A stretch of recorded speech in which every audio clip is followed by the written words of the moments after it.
Shiva, ma'am.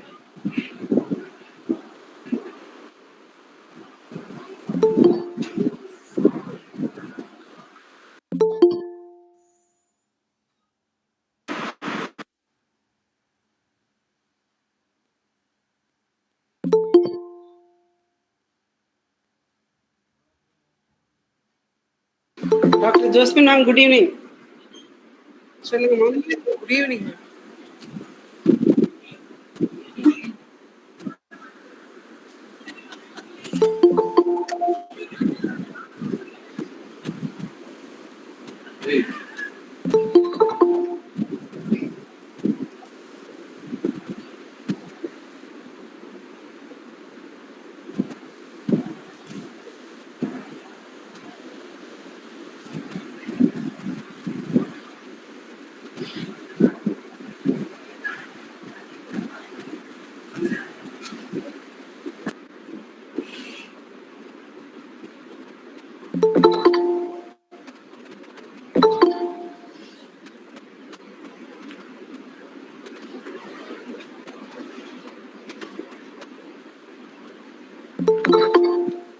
Omala, ma'am, good evening, ma'am.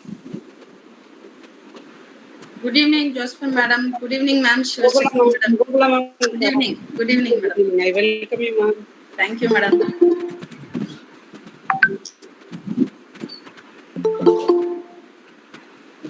Ma'am, good evening, ma'am. Good evening, all.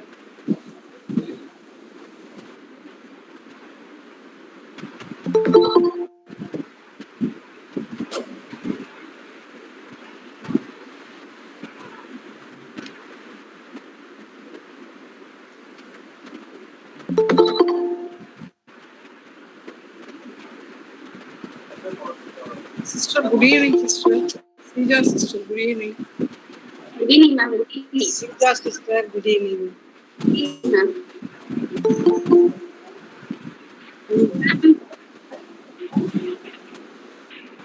Break. Your voice is breaking.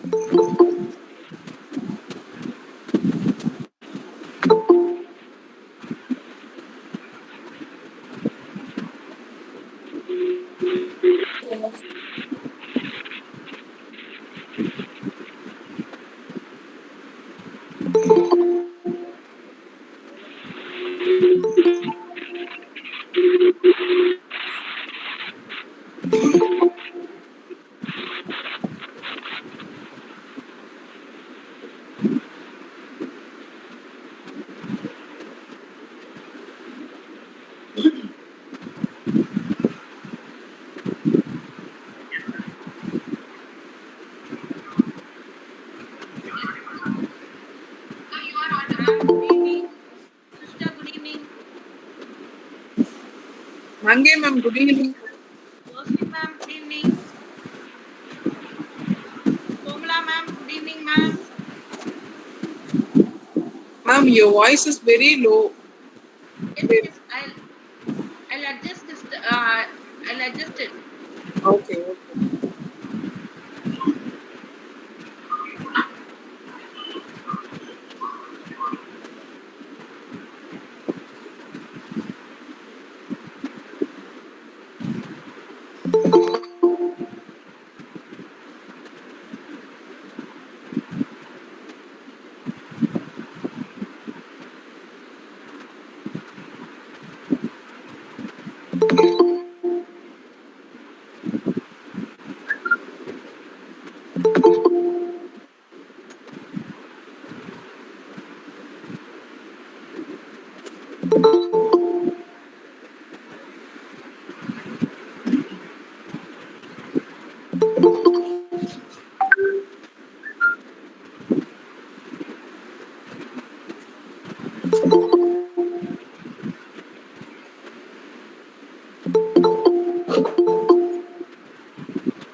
Good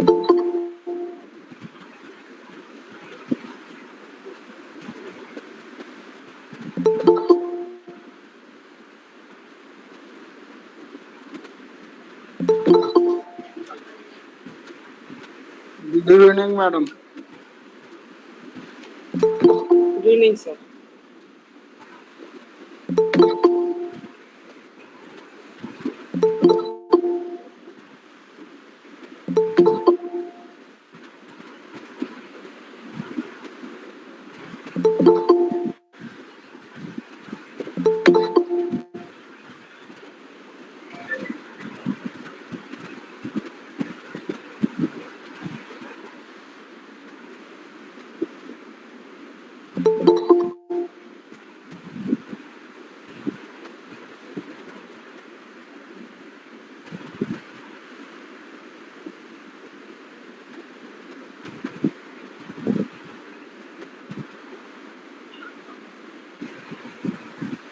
Good evening, madam. Good evening, sir.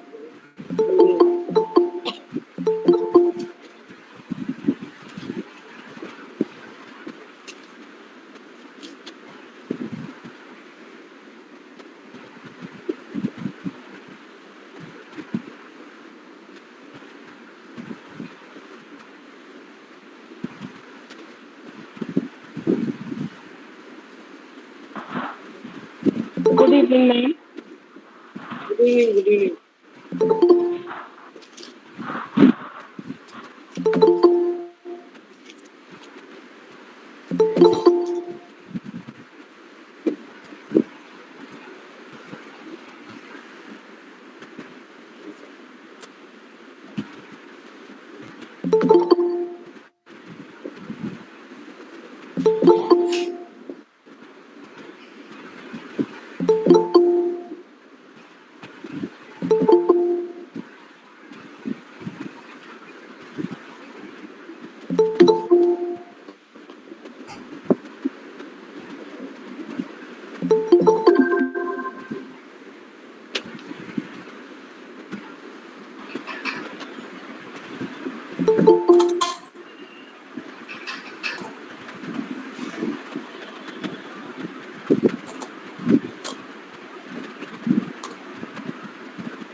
Dr. Justin, ma'am. Yes, ma'am. Shall we start? Yes, ma'am. Oh, ma'am, shall we start? Yes, Josephine madam. Am I audible? Yes, ma'am. Fine. Okay.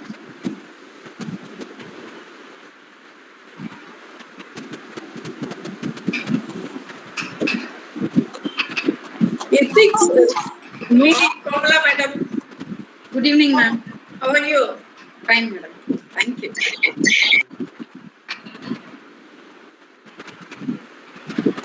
Ethics is knowing the difference between what you have a right to do and what is right to do.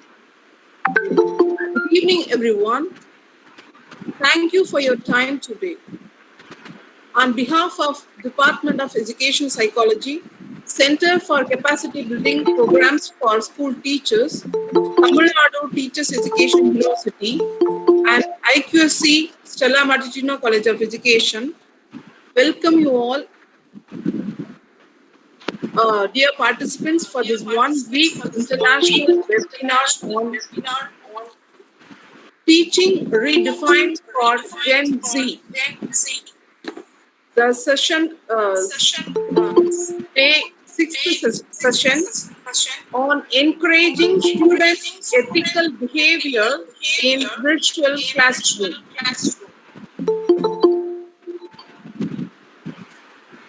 Dear participants, we appreciate you taking time to join us. Thank you for your active participation. To begin today's session on encouraging students' ethical behavior in virtual classroom, we have an eminent personality with us, Mrs. A.H. Komala, Assistant Professor of Economic Education, NKT National College of Education for Women, Chennai. We thank you, ma'am, for joining us today, and we are delighted to welcome you, ma'am. Now, I would like to request Dr. Sivashakti Rajamal, Assistant Professor, Department of Education Psychology, Tamil Nadu Teachers Education University, to deliver the welcome address. Welcome you, ma'am. Thank you, ma'am. Very good evening to you all. The more reflective you are, the more effective you are. Be a reflective teacher. Honestly look at what you do from time to time, evaluate the purpose of your role as a teacher. It is a great honor and an immense pleasure for me, and I extend a warm welcome to you all present here for 1 week international webinar on Teaching Redefined for Gen Z. Day 6, Encouraging Students' Ethical Behavior in Virtual Classroom, organized by Department of Educational Psychology and Center for Capacity Building Program for School Teachers, Tamil Nadu Teachers Education University, Chennai, and IQSC Stella Martituna College of Education, Chennai. I am happy to welcome the most respected, the patron, Professor N. Panjanadam, Honorable Vice Chancellor of Tamil Nadu Teachers Education University, and the most respected co-patrons, Professor N. Balakrishnan, Registrar, TNTEU, and the most respected Reverend Sister Pauline Mary, Secretary of Stella Martituna College of Education, and the most respected conveners, Professor M. Govindan, Controller of Examination, Dean of Faculty, Professor and Head, Department of Education Psychology, Tamil Nadu Teachers Education University,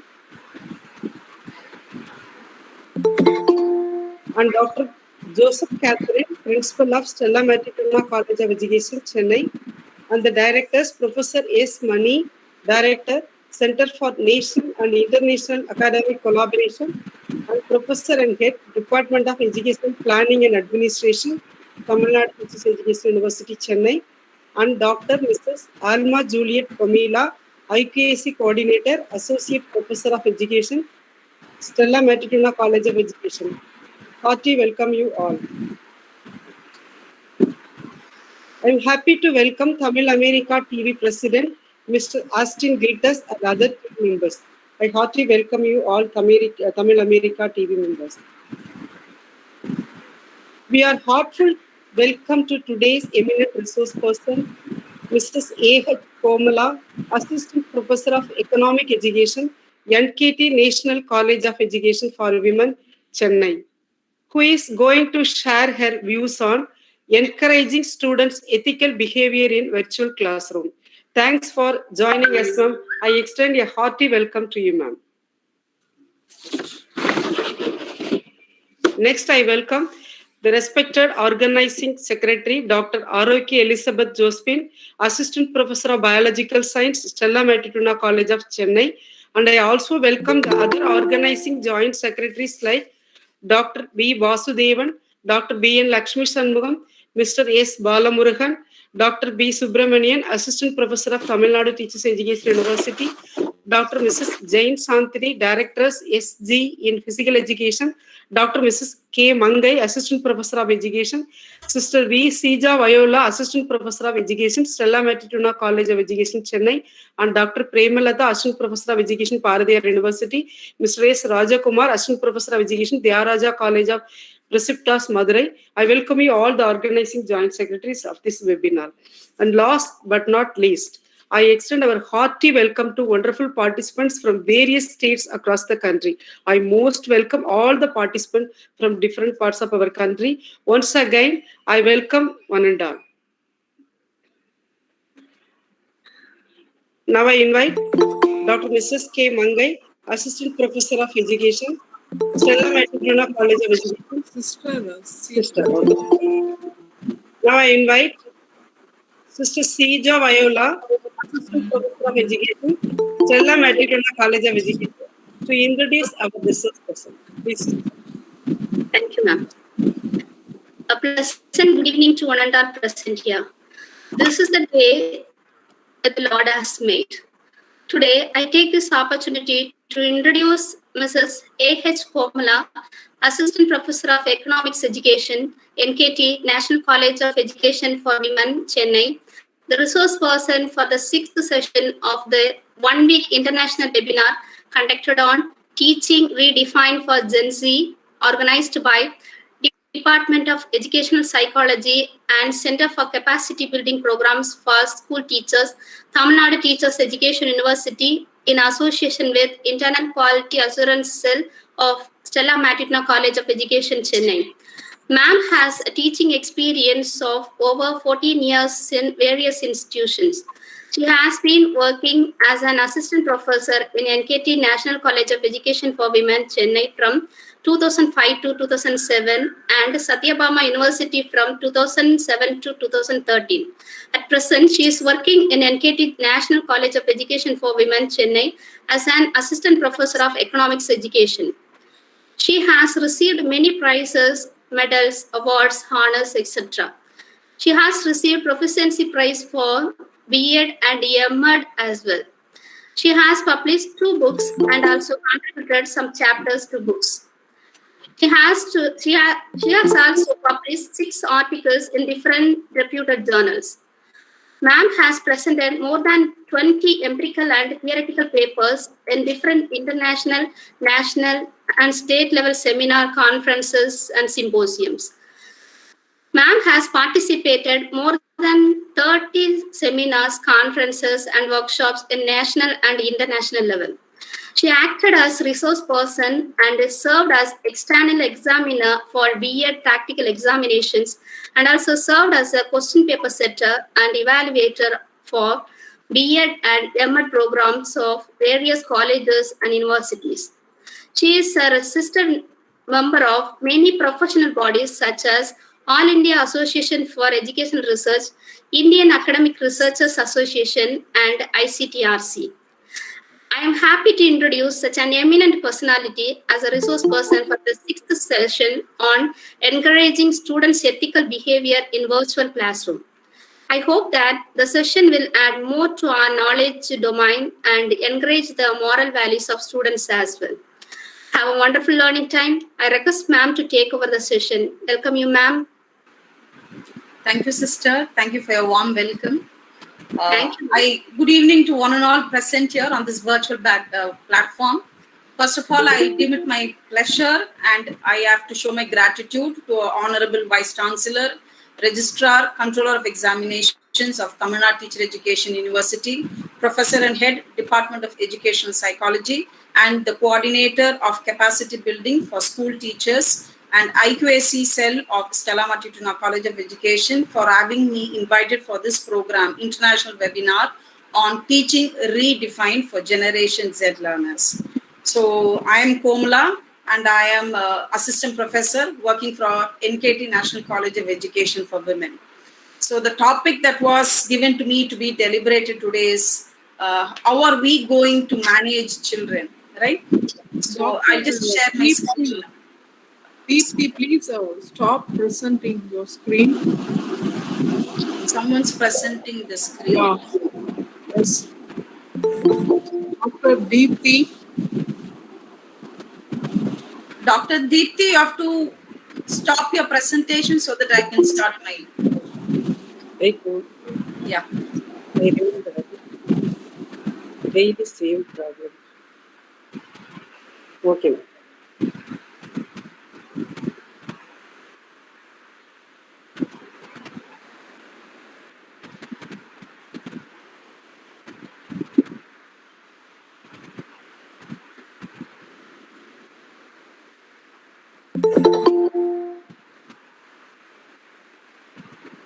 Is my screen visible, Josephine ma'am? Yes, ma'am. Yes, ma'am. Yes, ma'am. That's visible. Yes. So the topic that I'm here to deliberate here on is encouraging students' ethical behavior in virtual classrooms. So what is this ethics? Why are we so much worried about ethics now in this virtual classroom? So ethic basically is a vision about a good life. Everyone, whoever it is, be a person who's holding a very high position or a person who's on the bottommost level, right? So we all want to have a good life. So that will be the major vision. Whatever may be the nature of job we are up to, we all have a big aim of having a good life. No doubt about it. So that is the ethics. Now, this ethics is bundled with a lot of values. The only drawback is values cannot be taught and it must be caught, right? So where values cannot be taught as we do for other various subjects, which is done here in the classroom, as we have the instructional process. So with this note, let me go on to my presentation of today. Just imagine what will be a world without ethics and morals. Can I have the answer in the chat box, please? What will be the world without ethics and morals? There is no ethics. There's not going to be any ethics and any moral completely in this world. What can you say about such world? How will such world be?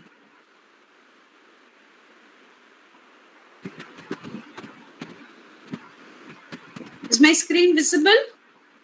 Yes, it is visible, ma'am. Yes, ma'am. Because they are answering.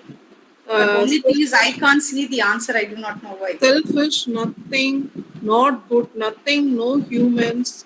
Okay, there will be nothing good. No humanity. There will be no humanity good. Aimless. Aimless, very fine. No honesty. There will be no honesty. Crime, only confusion. Yes, you're almost very close, right? So that is how the world will be. Here, this is how the world will be without complete ethics and morals. The world will be only about me and it will be only packed with selfishness. It is not us, it is only me, right? So you will have a fear of death always because there will be a lot of terrorism. There will be, as someone of you said, there will be no humanitarian ground on your behavior at all, right? So humanity, the humanitarian passion or compassion, what you have for other beings on this earth will be completely lost. You can see terrorism in almost every part of the country, which will be a very common talk. Now we know terrorism terrorism takes place in few parts of the country or few parts of the world, right? But in case if there is not going to be ethics or not going to be moral, then terrorism will be a very common word in the country. There will be no love. Love will be an extinct word as we see number of things which is extinct. So one such thing will become love and the world will not be a safe place to live at all. Even our own blood related people who are born with us or your spouse will not be a safe person to be accompanied with because we lack ethics and morals, right? So if we cannot trust anybody, there will be no word called justice and crime will be at the peak, right? There will be 100% crime. So after that, all such things happening in the world, there will be one fine day where God will come down to this earth. He will destroy this entire earth. He will be forming a new world, right? Creating new people where they will be creating a set of rules which will be more applicable to them at that point of time. So that will be the world what we will see when there is no ethics and values. Are we experiencing that 100% today? Are we experiencing such sort of a scenario today? What we saw now, no humanity, there is terrorism, we have fear of death. Are we experiencing in every point or every walk of our life? 50% they are giving. Yes. No. 50% is yes. Oh God. Okay. So let us stick on to the remaining 50%. In my opinion, we have not lost all, right? Still, there is humanitarian ground. Maybe, yes, I have to accept we are not the same what we were yesterday, right? So no doubt about that. But it is not 100%. It is a big no, which is going to say that ethics and moral values are still existing in this beautiful world, right? So when there is no to those all questions which was there, the characteristic feature with no ethics and values, it means to say that ethics and values are existing today, right? So now, but there are various perspectives with which we have to view. As you people said now, 50% of you said yes to the questions. Yes, I'm experiencing terrorism. I'm experiencing fear of death. Yes, we have to accept that 50%. It is your perspective. It is your point of view. The other's point of view was no, right? So it is not uniform. So let us look into the perspectives of various authors. Nordings and Levins, they say that ethics is relational. It is more relative. It is based on the need and responsibility what we have towards others. Now, we would have heard of a common example, no? A boy who's having his mother in deathbed, he runs to a medical store to get some pills, right? So he's not having adequate money, but still he has to save his mother. He runs to the medical shop. He orders for all the medicine. He gets a bill, but the owner of the shop turns towards the other end of the shop to get something. So he flicks everything from the shop and he runs home, but he gets caught, right? So now at this point of time, when the boy is caught, is he honest or is he dishonest? Can I say he's not honest? Can I say he's flickering there from the shop? It is because he knows that it is wrong, but still his mother is in the deathbed, right? So he wants to save his mother. So that is what we mean by saying it is very relative term, which is going to depend upon the need and responsibility. I'm not recommending or I'm not for the person to flick from the shop, but when you take or consider from the point of view of the boy who's very much worried about his mother who's there in the deathbed, right? So that being the case, we consider ethic is very a relative one. And education is one such institution which can give a equal ethic to all people, irrespective of your gender, your nationality, your ideology, right? Your ability or your disability, whatever it is, irrespective of your plus and minuses, education is one such institution which is going to give ethics commonly and significantly equally to all. Now, when we see code of behavior, it is a code or a particular community or a particular profession may have a different code. Say, for example, I am a teacher educator. My profession is teaching. I have a different code of ethics, right? A professional who's a doctor, who's an engineer, they do have a different code of ethics. So each profession has its own ethics. Now, coming to this ethics, this ethic is not something which is independent of, right? So this ethics is dependent on several factors like psycho, social, and physical community. Ethics cannot be studied separately as an independent concept or an aspect. It is related to your psycho, social, and physical community. Since we are teachers and we are in the field of teaching and we are trying to transmit the knowledge what we have to the children, now we have to consider the psychological, the sociological, and the physical community where learning takes place. Okay. So now this is what is happening. As far as this ethical aspect is concerned, we cannot treat it as an independent one. And again, why do we stress so much on this ethic? It is not a new concept. It is not an uncommon one, right? So this particular ethic has its branch from philosophy, and it is, to me, I feel that it is from time immemorial, we can say ethic is there, right? Maybe it was not defined, it was not structured, or it was not penned down as it is done today, but still it was there, right? So every human being from the time we are born, we are having ethics in our self, in our own self, as an inherent quality, right? It is possessed by us and as an innate quality in us. Now this ethic is what, as Josephine madam rightly said in the beginning as a word of address, saying that it is that which is going to say what is right and what is wrong, right? Which is going to direct me whether this is right or wrong. Now then, what are these morals? Morals are nothing but principles, right? So we have to get hold of something and go either to the right or to the wrong. So the moral value is that which is going to help me to stick on, to continue towards the process, right? But this particular ethic, as I told you earlier, it is not a static one. It has got an historical change. We can say there is a multiplier effect on the change that ethic has undergone. It is not the same what we had earlier. It has undergone a lot of change. So, but this ethic is not only considered with thinking and action alone. It is not sufficient that I'm going to think, I'm going to watch a lot of videos, I'm going to watch a lot of tutorial which is going to say how to take my ethics, so on. It is not sufficient. We have to put it into practice. So how are we to practice? Erickson has said 3 varieties of practice. One is repetition, purposeful, and deliberate. So based on the earlier point what I told you, it is a relative concept, right? Ethics is a relative concept which the need and the situation and depending upon the need and the situation is what which is going to make me to practice a particular aspect, right? In case if I really need that into my profession or into my the level to which I require it, right? It is what which is going to decide on the level of the practice that I'm going to take about.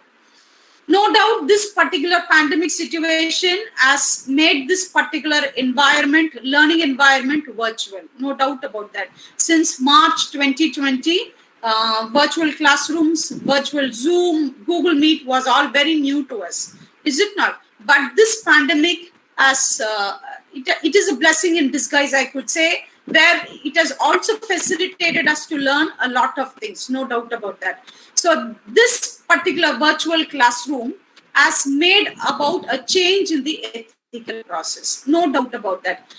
We have to accept the ethical process. What our foreparents had is not the same what we are following today, right? So there is a change. There is a drastic change in the happenings. So how does it happen? It is how does it take place? Because we customize. Are we the same what we were yesterday? Are we the same as our parents or as our grandparents? No, we change ourselves. How do we change? According to the requirements, what is present right now. Similarly, the ethical values, what has to be given to the children who are in the virtual classrooms must be customized so that it will be suitable to their particular education process, what they are undergoing today, right? Still, I cannot say, maybe I could say that initially when we had this virtual meetings or these platforms, initially those days, March 2020 to April 2020, we could see that everybody was expecting us to keep the videos and audios on.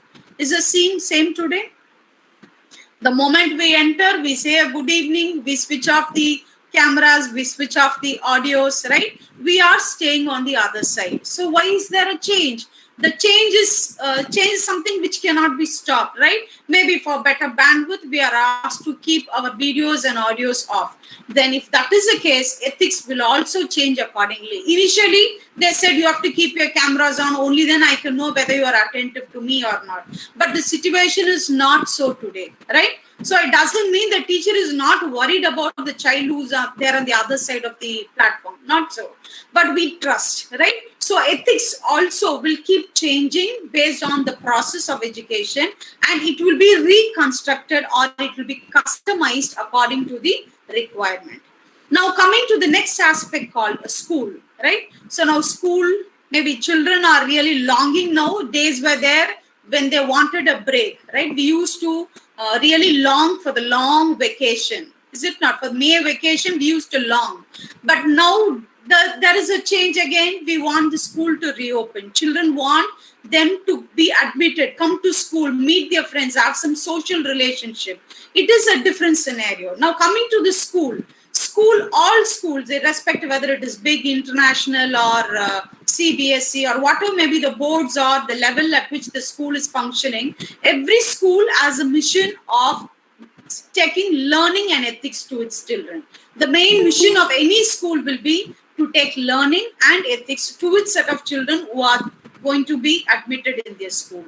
Now, school can be simply termed as it is a place where different people from different background, they come forward, they meet with each other, and we come to know each other, we socially mingle and get to know from each other, right? So it is kept as a meeting place, is it not? So school is a meeting place where we have a scope for meeting everybody.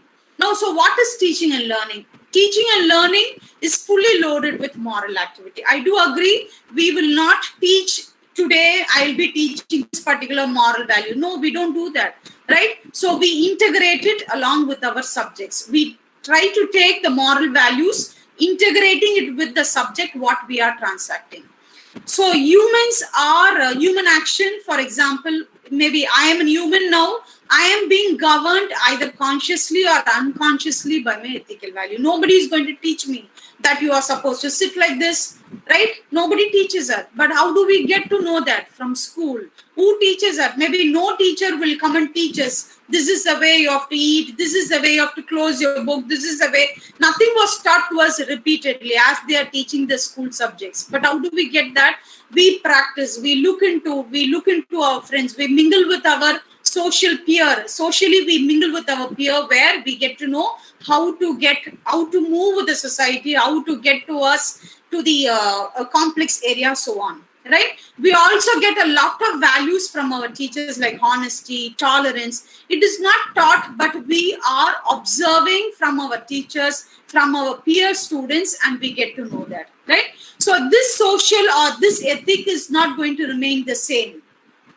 So coming to the traditional classroom setup, how was the ethical behavior in the traditional classroom? Traditional classroom, I cannot say the classroom which was there during the Gurukula system. Nothing like that. Even months back, a year back, the traditional classroom was very much physically present, where the teacher transacted the content along with the moral value into the children. Right? So traditionally, every parents are there at home, grandparents are there at home. They used to teach ethics to the children, moral values to the children. In addition to that, they believed a lot in the teachers, right? So they felt that the child is alive, right? The child is awake most of the time with the teacher, and it is the teacher who will be giving a lot of values to the children, right? So a teacher was really felt like a custodian of values and cultural values and moral values. It was she who delivered a lot of values into the children. She imbibed. How a teacher didn't come and take it physically in the classroom or by means of any transaction. Maybe we did have moral instruction hours, no doubt, but no hour emphasized on this has to be practiced today, right? So how did we carry on with the values? Only by we only imitated what our teachers followed, right? There were people who really carried lot of values in them. They were just discharging that in the classroom, and we followed them, we imitated them, and we got to get the particular values in us. But at the same time, can we say that traditional classrooms were ethically strong? It was not so, right? We have to accept that there again. Ethically, they were also not very strong because the society's role on the moral building decreased, right? So today we see maybe if anybody gets hurt on the road or they met with an accident, right? So how many of us go there, get to help the person who has met with an accident, right? So we are not worried. It is not that we are not worried. We feel that it is not my scope, right? It is not my work. And we are busy with some other work. We are into some other work. We cannot spend time there, right? So in fact, I saw a small young boy. In my calculation, that boy will be not more than 8th standard or 9th standard boy, right? So I saw that boy smoking. I didn't have the courage to go and say the boy, with the uniform, right? He was with the school uniform. I saw that boy smoking. Not now. maybe few years back, I didn't have the guts to say what the boy is doing is wrong. Why? Because socially we are not cohesive, right? So that boundness, that responsibility of mine towards a society is decreasing gradually, right? So this is one reason why the ethical behavior of the students are lost even in the traditional classroom setup. I won't say that it is lost only now, right? So now what has happened today? What has resulted in this big question, whether children of this virtual classroom are ethically strong or not?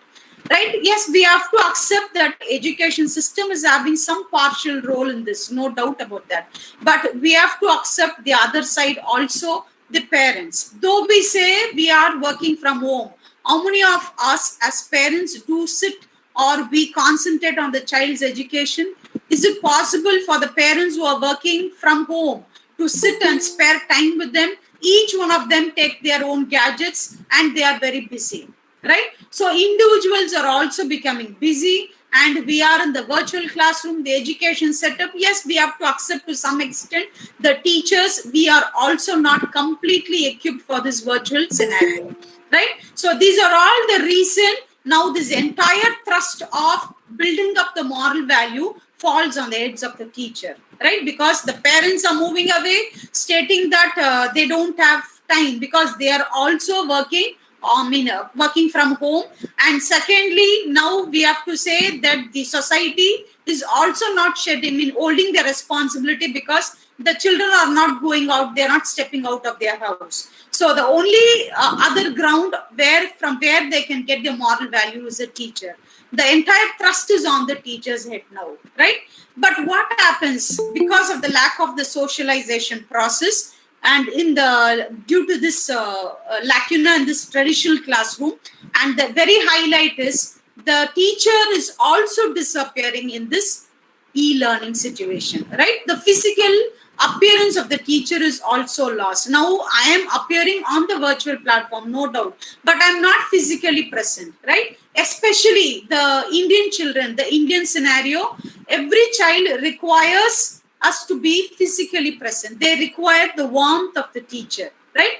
So the lack of the warmth of the teacher, or the physical absence of the teacher, is making the situation a little more worse.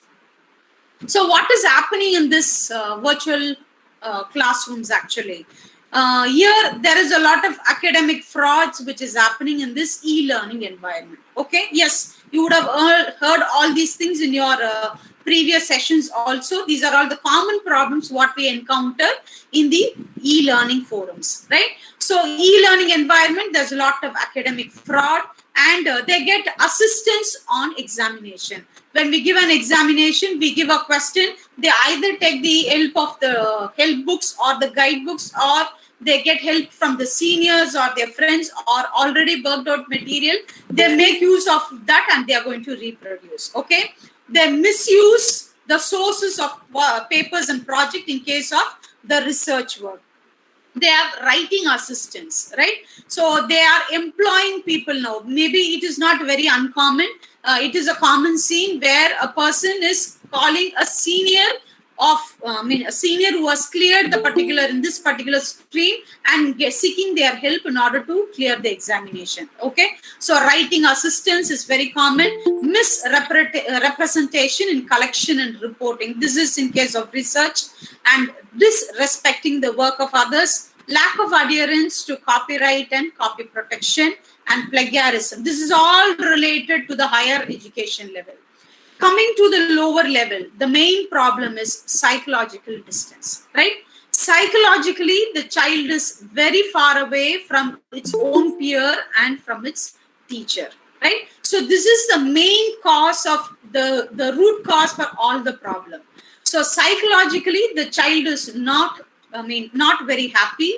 Psychologically, the child is not very fit to take up the education in the virtual background, on the virtual platforms. Okay, so they don't have personal contacts, they have low motivation. So since they don't have a contact, even otherwise, when we had a traditional system of teaching, we go to the classroom, the child at the scope of sharing something in the classroom, right? It may be right, may be wrong. That is a different issue. But the child at the scope of looking at each other, smiling at each other, giggling, laughing, cracking some joke, getting things clarified, right? So that possibility was there. Now there is no contact at all. Therefore, the motivation is going down. Why? Even we as matured people, maybe when we work a long time with our gadgets, we get our motivation also goes down, right? So the intrinsic level of your motivation goes down. Then there's no need for us to say about a young child whose motivation will also be going down. Okay, so they lack control. They lack a lot of control because they don't have the task. They don't understand it properly, right? So there is a certain set of children who cannot follow things that is happening virtually, or maybe they don't have they don't have good connectivity. There be n number of reasons. So that is also one reason why they don't follow the task properly, and they feel that they can cheat people online. Maybe they can look into the books and write, or since they are not going to have any face-to-face interaction, maybe they feel they can have things on their lap, look into that and write. Okay, so the misconduct is too much, and certain norms and code of conduct must be adhered to. So this is very much important.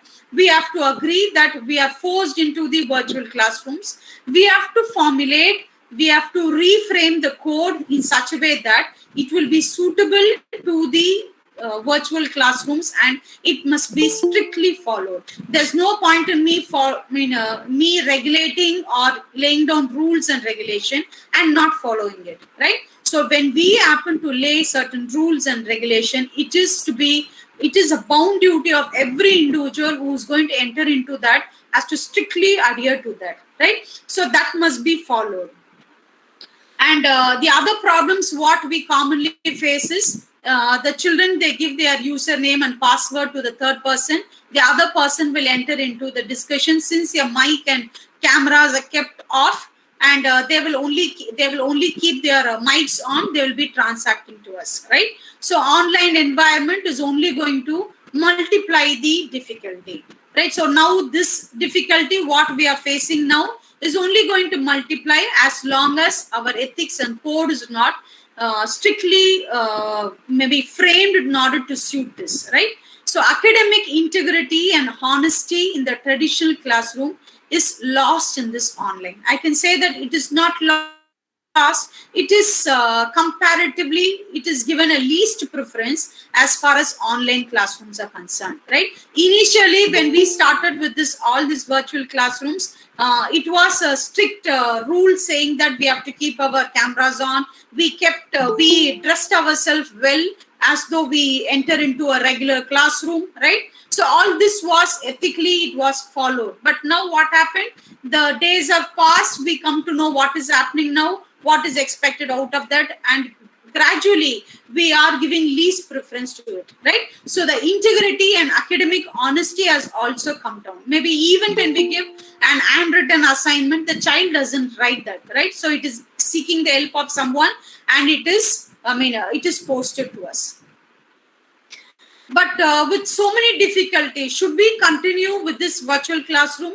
Yes, no doubt, because of this pandemic. Even otherwise, there's a lot of advantages what this virtual classroom is giving us, right? So one is there's no time limitation, and there is no big discrimination. What happens? Maybe it is not very common in metropolitan cities like Chennai, but when you go down south, or when you go to the interior parts of the state or the country, we can still find that children are racially discriminated, right? So that discrimination can be completely washed out in the case of virtual classrooms. So that discrimination or age discrimination cannot be found in the case of virtual classroom, which is one big advantage. The record keeping, which the teacher does a lot of writing work, can be minimized. It is again a very big advantage.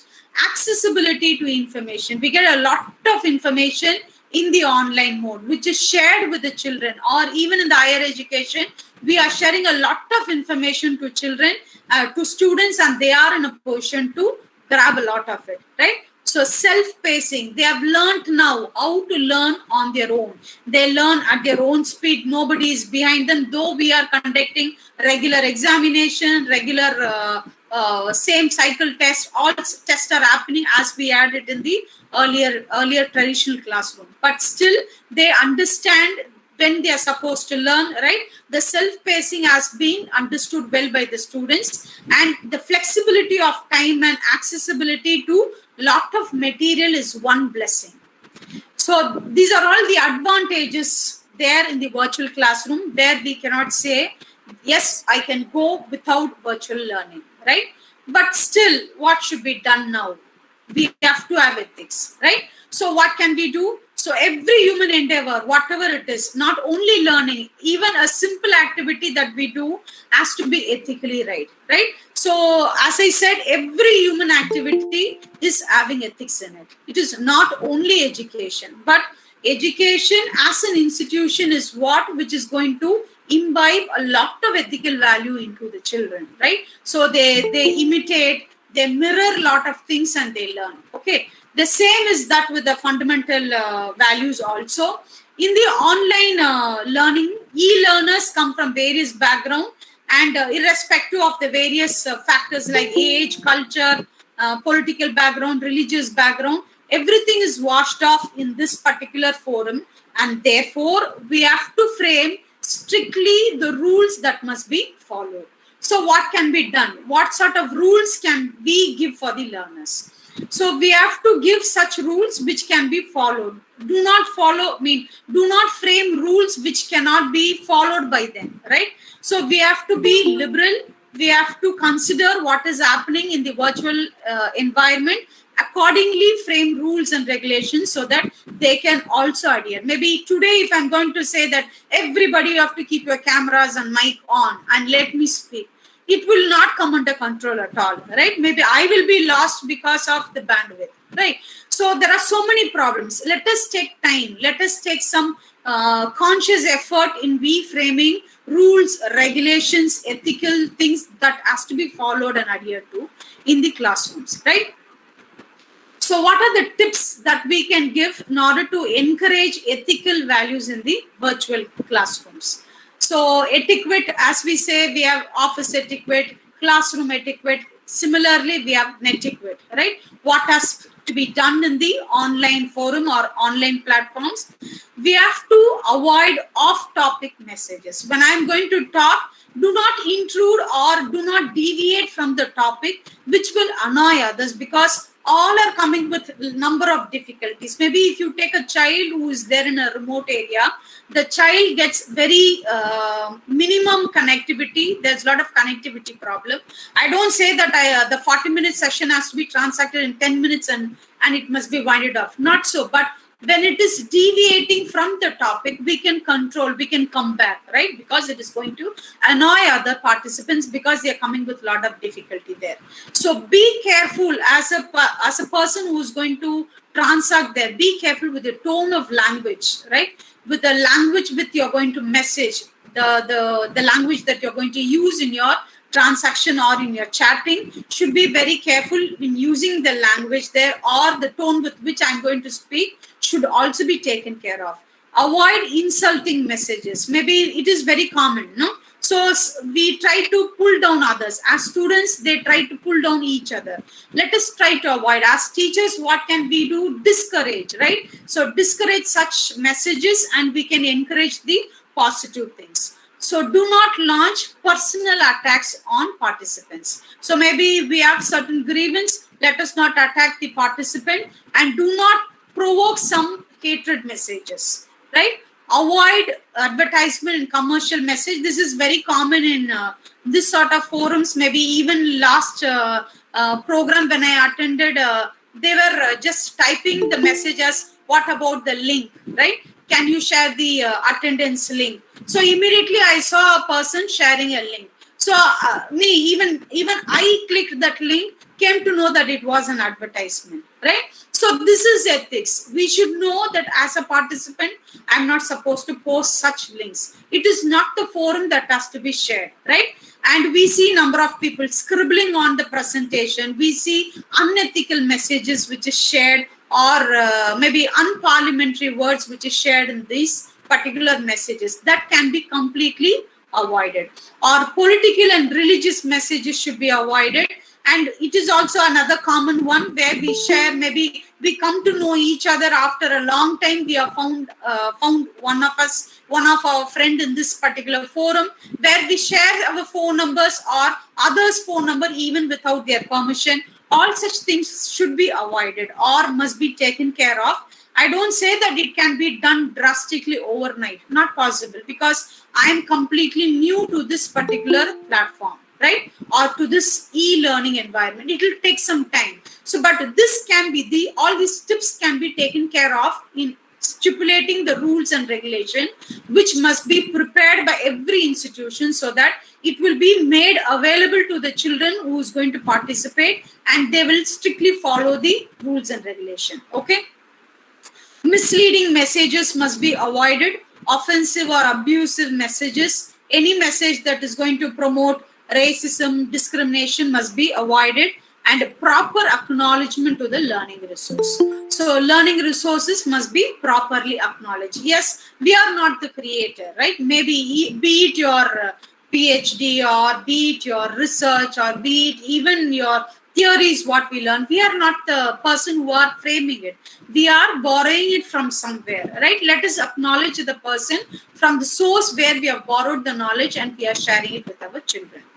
So what should be done by an e-teacher? Now, these are all the tips what has to be followed by us as teachers in formulating the ethical rules and regulations in our classroom, so that it can be followed by the children. So what should be done by me as a teacher? So I am an e-teacher now. I am not the only person who is going to transmit. I cannot hold my collar up anymore, right? Because the e-sources are so wide open. Anything can be got anytime from our Google Mata. Is it not? So anything can be got from our Google. Now students are much more smarter.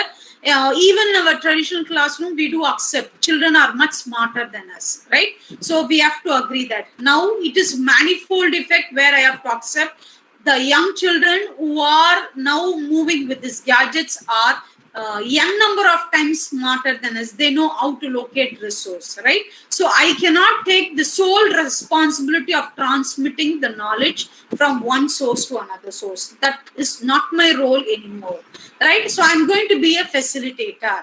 What is my facilitation there? I'm going to have a synchronous discussion. Put everybody together, all my children in a classroom at one point of time, and encourage discussion, so that each one of my student will be contributing, right? So it is a forum where not only children learn, even we learn, because they come to know. We have to admit that students are much smarter in locating the e-tools than the teachers, right? We have a fear that we may go wrong here, we may go wrong this place, that place, if we get stuck, right? The children are not so. They are bold, they are competent enough in order to move about with number of tools, right? So it is a scope for me as a teacher, as a facilitator. I encourage discussion there in the forum. They learn and I also learn. I have to accept today that I am also learning from the children, right?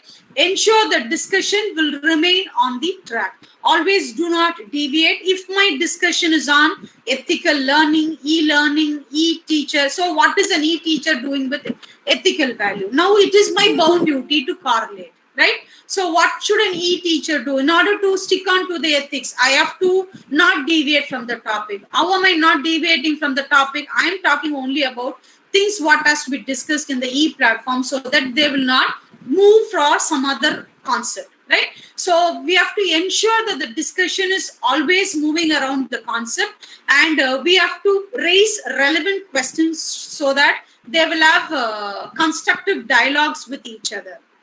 Okay, so e-teacher will mediate healthy arguments that are bound to arise. Okay, so we will have healthy arguments. When there is some sort of an argument, we have to take care that the argument is it is very healthy and it will have some result. And as e-teachers, it is also our responsibility to gain knowledge. As I told, we exchange ideas. Ethical mind should include providing accurate information and description of oneself. So I am a teacher who is going to impart ethics to my children. So I should have a mind to accept also, right? So I have to model. It is a very common scene as we had it in the traditional classroom. We used to say that we have to be a role model to children, because most of the values, as I told you, values cannot be taught completely to children. I cannot teach this is honesty. That is not possible. So I have to behave in an honest way where my child or my children in the classroom, my students are going to observe me, they are going to follow me, they are going to imitate me, they are going to mirror me. So I have to model the ethical values to the children so that they will also achieve, right? So e-teacher should define the good name of the institution. Never have some grumble about the institution for framing certain ethical values, right?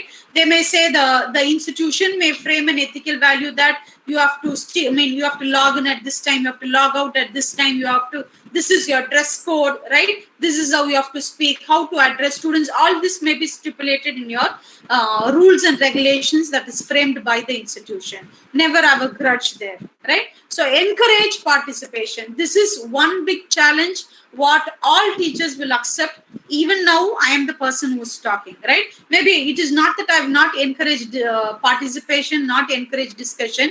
It is not facilitating me to do right now, because the participants are more in number, right? When it comes to your regular classroom, you have to encourage participation, bring down the concept to such a level that so that all children will participate, right? And you should be technologically so sound that you have the you have the competency to switch over the tabs and see who's participating. It should not be repeatedly. This is what happens even in the traditional classroom, no doubt. I can see only a set of children in the traditional classroom will be responding.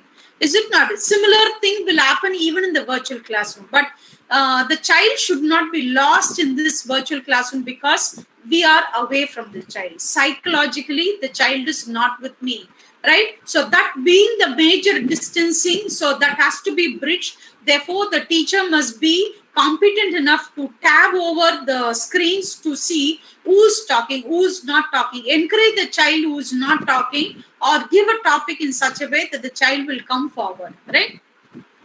And a motivation message from the teacher, it is very much important. So we have to motivate the students to travel with us. So we have to accept that we are also learning from the children, agree, and also motivate them to so that they stay. That is also a very big challenge now what the teacher is facing in this online education, because children get tired, right?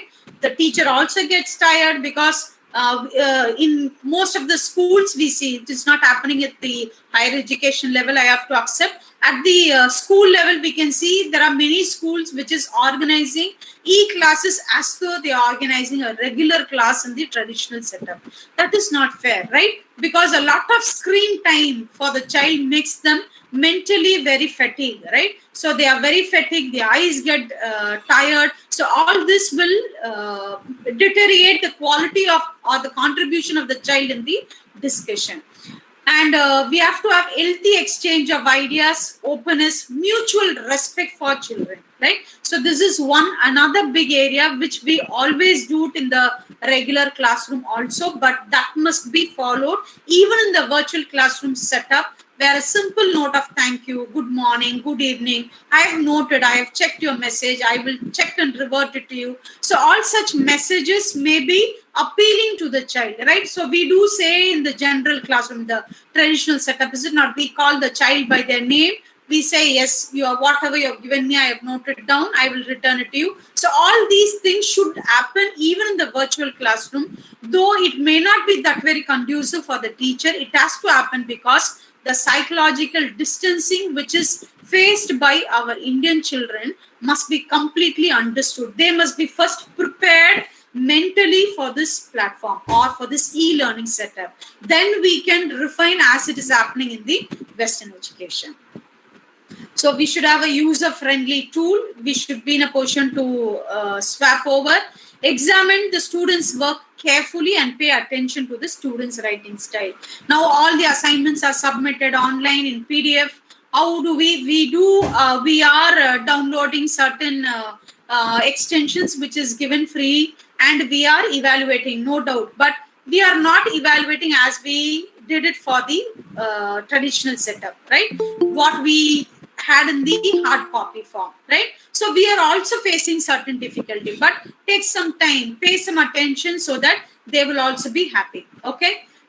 Check for the date of creation of the particular data. Ask students to present the paper in the webinar or pose similar question. Maybe I ask a question in the examination or in a test. The same question can be raised in the discussion forum also, right? And we can have proctored examination. We can appoint qualified proctors who will have 360 monitoring. They will be in a position to monitor how the children are writing, or we can have a huge bank, question bank, which will have a lot of open-ended questions or application-oriented questions, which will be a real challenge, where the child cannot find such answer in the textbook or help book which is there, for which the teacher should be competent enough in order to prepare this, right? That's why I said e-learning, e-teaching, e-learning is not only a challenge, it is a very big challenge to the teacher also, because all these years we used to give one question to everybody, submit an assignment. So even then they had an opportunity to go and browse or take books from library, look into that and write. Now what happens, everything is available online, ready-made. They are taking, cutting, pasting and submitting it to us, right? So now in case if I am competent enough as a teacher to give open-ended question, so or application-oriented question, that is going to help me as a teacher to get a better answer, to know whether the child is really traveling with me or not, okay? So proctors can be appointed. So all these things, what we saw was a trait of the teacher, what as a teacher I should possess. Now coming to the learner, how should a learner be? Humility, mutual trust and respect, the minimum quality what is expected out of a child, right? Humility should be there, mutual trust. We should trust that everything is going on safely in the same manner. Respect each other even in the e-forum. No big, no small. Just because I have all gadgets at home, right? I'm not big, right? The other child who is not having a gadget is not, it is not that the child is not competent, right? So in a traditional classroom, we used to respect similarly. The same thing must be done even in the e-forum also, okay? E-learners are expected to be independent. So this is most important. Don't try to spoon feed the child anymore as we were doing in the traditional classroom, right? So maybe higher education, I do agree, it will not happen. In the school level, at the school level, it was a very common scene where the child was spoon fed, right? So every concept was given a multiple time. They were practiced so many times so that they become, the concept gets into the child. So that cannot happen anymore in the e-forum, right?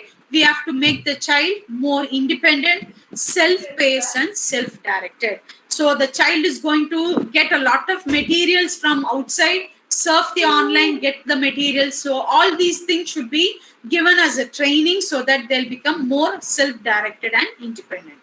Self-disciplined and commitment. Do not expect, the child or the learner should not expect the teacher to anymore say, you have to sit like this, you have to sit erect, look at me, have an eye contact. All this cannot happen anymore, right?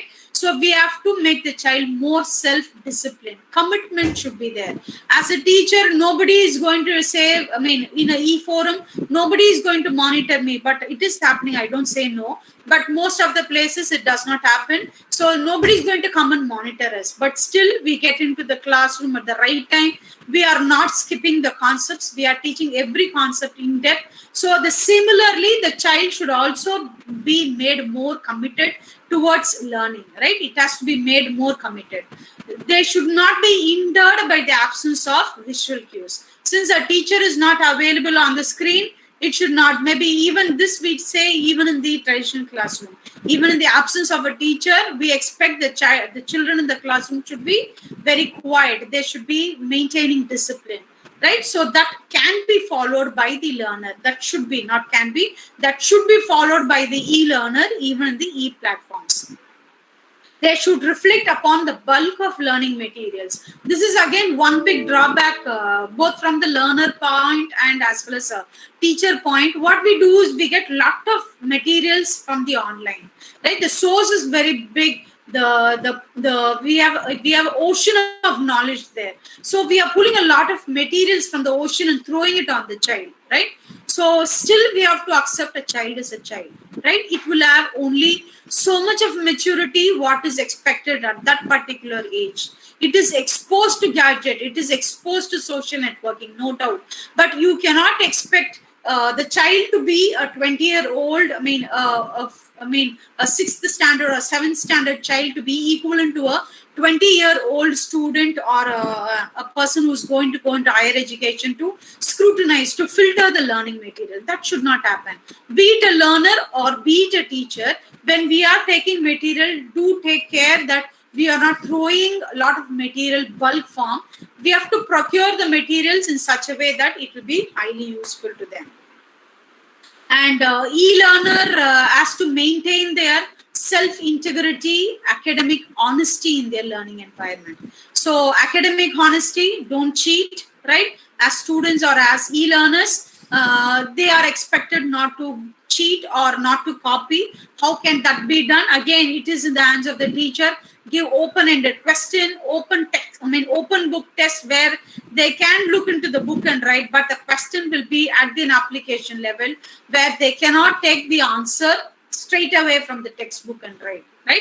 We can encourage that sort of examination whereby we believe in their honesty there, right? So they have to prepare, they should know at least where the content lies, right? So they have to read, they have to answer to the question. As an evaluator, there again, the teacher should also evaluate from the point of the question that is raised, and we have to maintain the integrity. Should find out the institution's rules and regulation and abide by that. Ethical e-learner should participate actively in the discussion forum. This is one important thing. When there is a discussion which is happening, the children should participate actively. How can that happen? The teacher has to swap, right?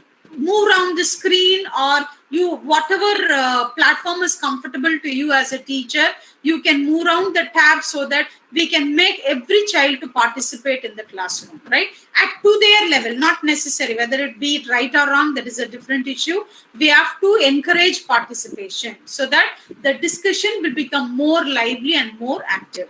So during online discussion, avoid using unethical comments or unparliamentary words. Should not support fellow e-learners who were not present with the information. This is one again common scene which is seen in this webinars, especially. One of maybe a friend will attend, they will copy the feedback link, pass it on to their friends, right? They will fill and get their certificate. See, look, certificate is not important, right? Getting a certificate, how many ever e-certificates you're going to hold, the knowledge what you hold is only matters, right? So the certificate is not going to speak on my behalf, right? So in that case, there's no point. This is ethics. There need not be anybody who's going to come and teach me. No, I'm not supposed to copy the feedback and share it with a friend of mine who has not attended. It is not that I am a scapegoat I'm made to sit here, look into this and asking someone to fill and get the certificate. That is not the matter here, right? So this is ethics. This has to be inborn, inherent in you, which has to be followed strictly. There is openness of new idea, and you should not feel threatened based on the question that is raised. So in an e-platform, we are thrown with a lot of questions. In that case, we should not be taken over. We should not get scared of answering into that as a student. Have a lot of courage and get into it. So as a concluding remark, I could say that e-platform is justifies the need for code of ethics. We have to frame the code of ethics, but it is not as though what we have carved on the rocks, right? It is not something which is done long ago and it has to be strictly followed. Ethics as such, as we saw, it is something which changes, right? It is also changing today, it will be a different one tomorrow. So we have to adapt as teachers and as students, as institution. We have to adapt ourselves, strictly follow certain rules and regulations and ethics and values which can be followed in this e-forum or e-platform, and see to that they adhere to that, right? So when all the members cooperate, ethical learning, both for the learners and the teachers, learning can be made more effective. So code of ethics is not only in place, or we have to adhere to it maybe very strictly, right? So there is no need of someone to be behind you to tame you with a stick saying that you have to adhere to that. Not necessary, right? It is ethics, it is moral value, it is what it is inborn, innate in you, and we have to understand that it is already present in me and I have to exhibit it here, right? This is a forum, I have to exhibit this sort of value, and it is expected for me to behave this way and I have to behave it, right? So there we as children, I mean as learners or as teachers, do not expect anybody to be behind us in order to tame or to warn us that it has to be followed, right? This is not one process or one-off process, it is a continuous endeavor. This ethic is not going to remain the same, it is going to change, right? So e-education is about adapting to constant change in the globalization world through acquiring new skills and knowledges. We are going to acquire more, we are going to grow more, and we are going to share more, right? The race to equip oneself must not compromise on this ethical conduct.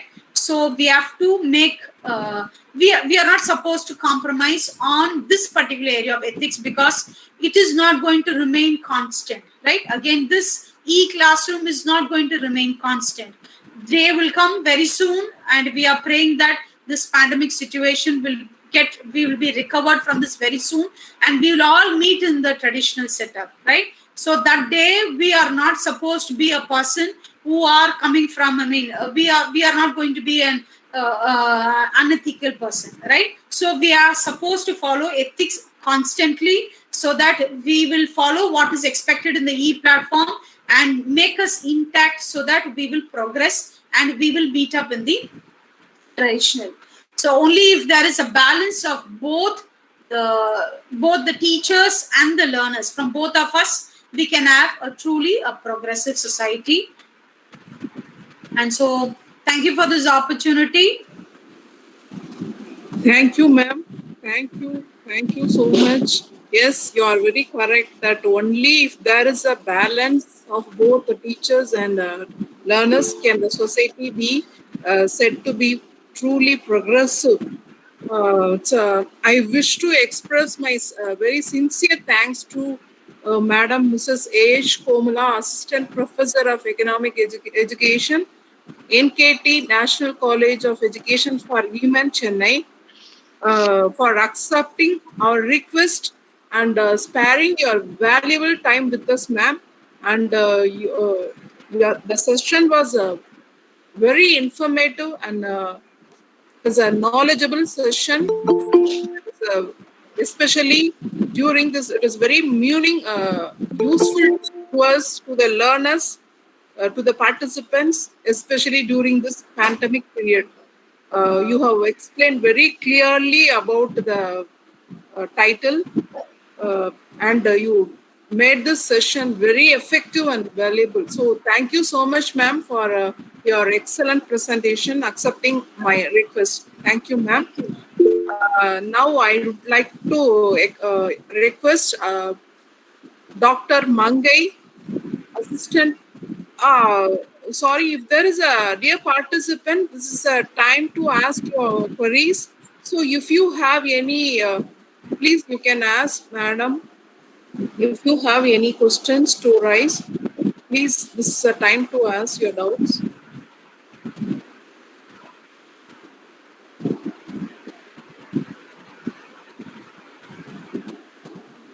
There is a question here. Yeah. was from chat box message. From Sangeeta. Read the chat box message. Hello. May I ask a question? Yes, sir. Yes, sir. Please. Mostly we are talking about the ethics in classrooms and following in our environment. But as a teacher educator, I observe that the institutions and entities not following any sort of ethics, and MHRD is also responsible for the same.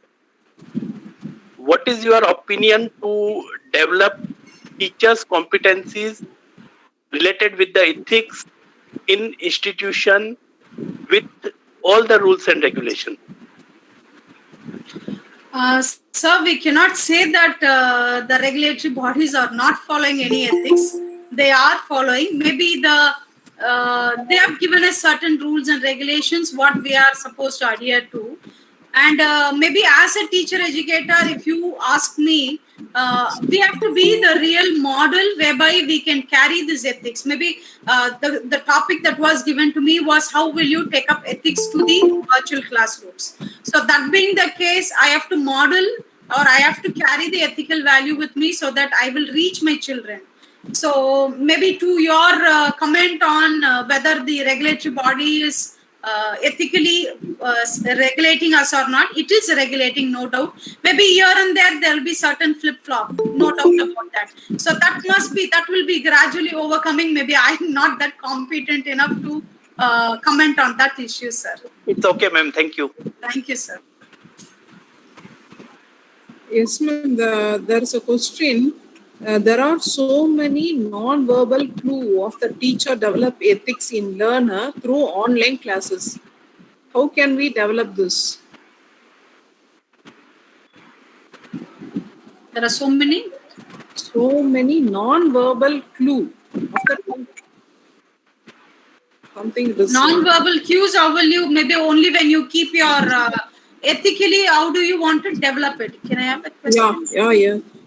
Yeah. So non-verbal cues, as long as it is a favorable one, nothing wrong in you discharging such non-verbal cues, even in the virtual classrooms. But how do you develop it is maybe as we have it in our training sessions in B.Ed, where the non-verbal cues are trained, right? So otherwise, when it is not favorable, right? When you feel that the non-verbal cues will not reach similarly or in the right track to all the children, because we have to keep in mind, do not take into consideration only children who are there in the metropolitan cities, right? So as educators or as teachers, always we focus on children who are there in the metropolitan. They are not the only children. Just think of children who are there in the remote areas. They may not receive the signal as we are, right? So in that case, if my non-verbal cue is going to be misinterpreted, then we can avoid it. If you are confident enough, you will deliver a lot of confidence, or you feel that you can exchange a lot of emotion and compassion through your non-verbal cue.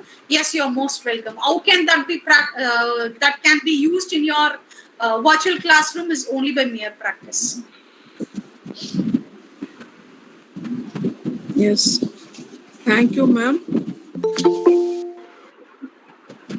Thank you, ma'am. Thank you so much, ma'am. Thank you, madam. Thank you so much for the opportunity. Now I request Dr. Mangai, Assistant Professor of Education, Stella Maticino College of Education, to deliver the vote of thanks. Welcome you, ma'am. Thank you, Josephine, ma'am. Good evening to one and all present here. Gratitude will shift you to a higher frequency and you will attract much more better things. The more grateful I am, the more beauty I see. It's a great honor and privilege for me to be called upon to propose a vote of thanks for the 6th session of the 1-week international webinar conducted from May 17, 2021 to May 23, 2021 on Teaching Redefined for Gen Z, organized by the Department of Educational Psychology and Center for Capacity Building Programs for School Teachers, Tamil Nadu Teachers Education University, in association with IQAC of Stella Maticino College of Education, Chennai. To begin with, I'm thankful to the God for turning my meal into a feast.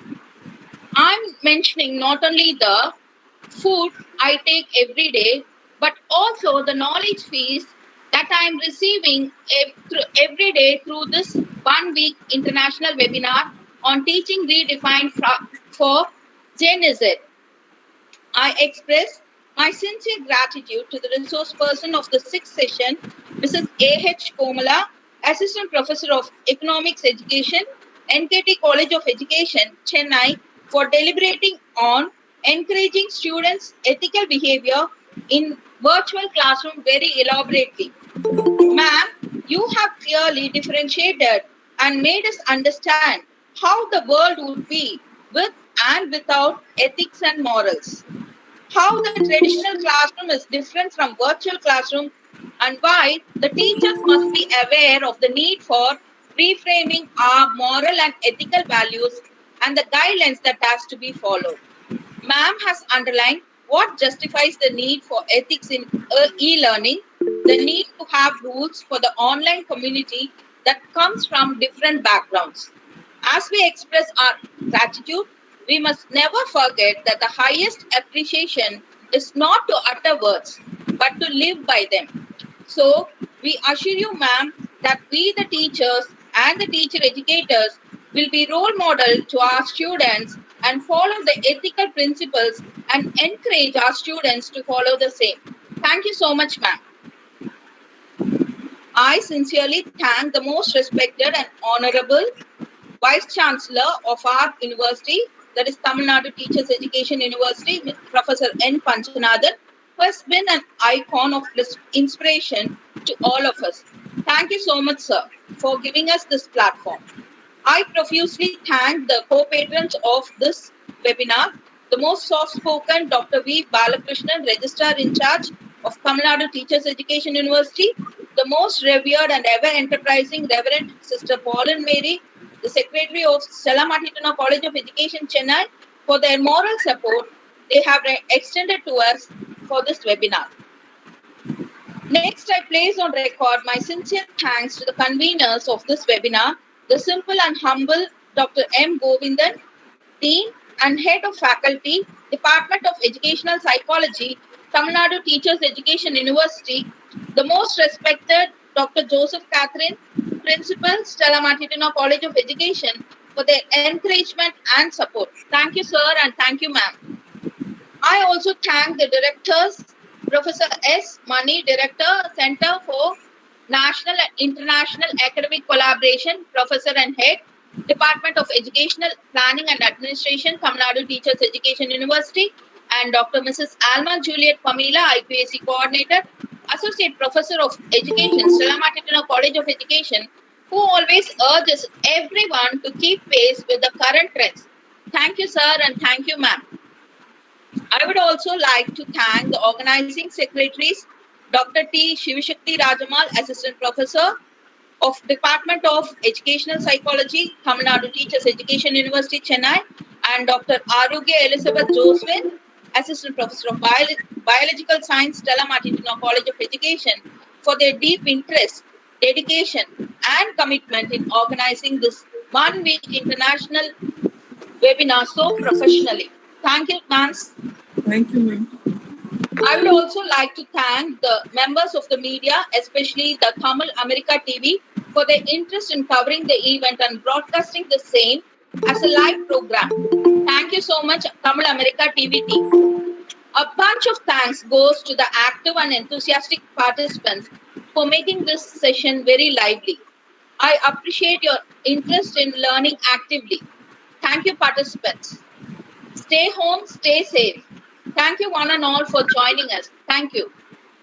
Thank you, madam. Thank you so much. Thank you, ma'am. Thank you, ma'am. Thank you so much. Thank you, madam. Thank you, ma'am. Thank Thank you. you. Thank Thank you, you. doctor. Thank you so much, ma'am. Thank you, Dr. Thank you, madam. Participants. Thank you. Thank you, sisters. Thank you, Thank you, ma'am. ma'am. Thank you so much for the opportunity. Thank you, sisters. Thank you, ma'am. Thank you, ma'am. Thank you, Josephine, ma'am. Uma, ma'am. Thank you. I leave Josephine, madam. Thank you. Thank you, madam. Thank you, Shivashakti, ma'am. Thank you so much. Thank you. Thank you for the opportunity. Bye-bye. Bye bye. Thank you, ma'am. Thank you. Thank you all. Thank you. Thank you. Thank you, ma'am. Sure, ma'am. Thank you. Thank Bye. you. Thank you.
Excuse me, ma'am. Please share feedback link here because in YouTube link also you know share the link so people who are not able to check. Are you joined now? No, I joined first in YouTube Okay. also not shared the link. In YouTube also not shared. That's why. Okay.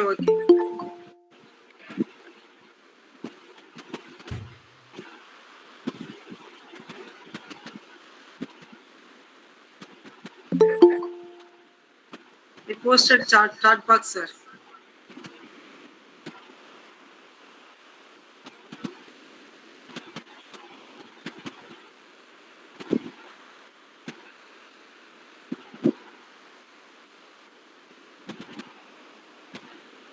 வருதா என்னடா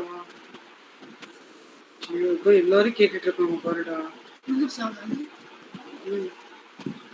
இல்ல ஏன் யூடியூப்ல தெரிய மாட்டேங்குது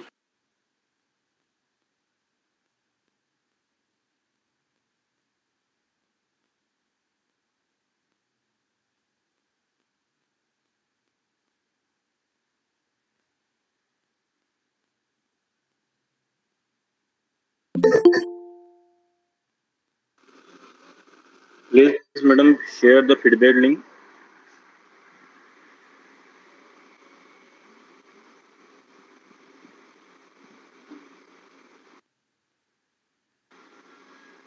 Hello.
YouTube participants, please wait.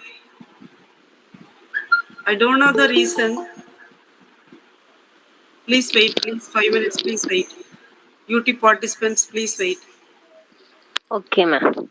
I have been watching through the YouTube but link. So I joined here. Now there is no link, ma'am. So kindly. I'm posting link in YouTube, ma'am. Okay, thank you.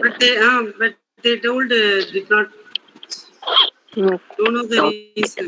Yes. Okay.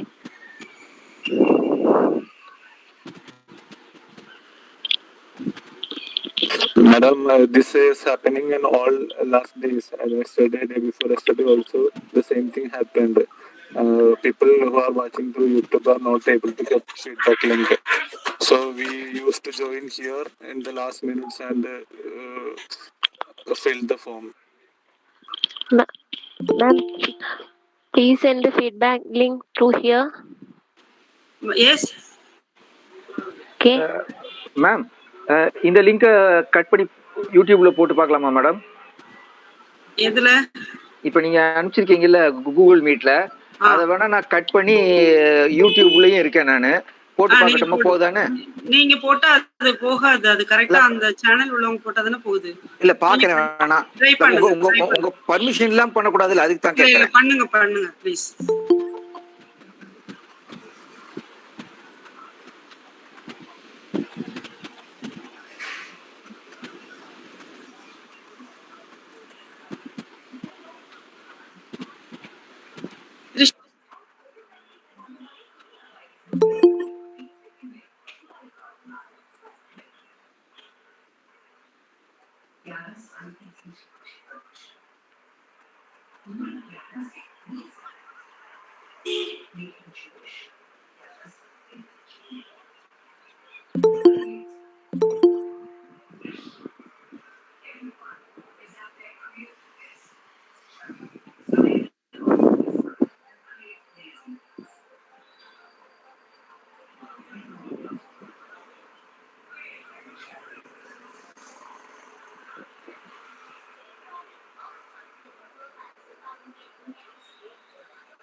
Ma'am நான் யூடியூப்ல போட்டிருக்கேன் சாட்ல.